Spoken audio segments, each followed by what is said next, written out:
In Texas, Congressman Michael McCaul joins us now. He was there. He joins us from the Washington National Cathedral.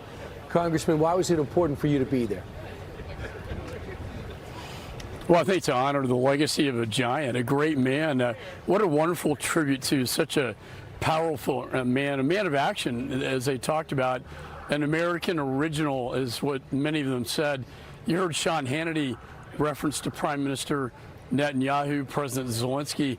I thought it was very interesting, his remarks, that Lindsey is often referred to as a warmonger, but I knew him very well as a mentor. I traveled with him.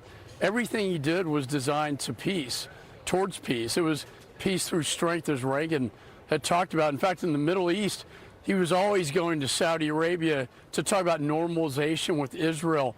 And his last trip, and I was in Ukraine at the time, was to meet with President Zelensky to talk about this new sanctions bill that we're working on. And, you know, his last words on earth, his last press conference, he said, "I have great optimism of the path forward now in Ukraine. A path for peace," is what he talked about. I thought it was very fitting. Just a beautiful, beautiful service. Congressman, I know you feel this way. You could study this stuff. You could try to understand this stuff, but there's something about meeting world leaders face to face. You meet them when they're prime ministers, assistant secretaries of state. As they move up the ladder, you develop that relationship so you can pick up the phone and make a call, ask for a favor, or gain insight. You are the same way.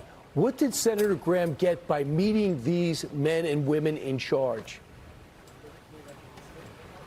You know, a lot of people think only the executive shapes foreign policy, but I saw Lindsey, with his relationships, as you talked about, you know, forging a foreign policy out of the United States Senate and the Congress prior to that.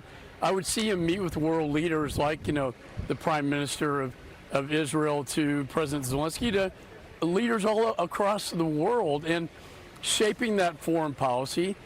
He would talk to the president almost every day, and they would play golf, and he had such a creative mind and a great sense of humor at that. Those relationships he built over time, you know, has really made a difference. And I'm so glad to have been a part of his life and to have learned by some of his example as a mentor to me.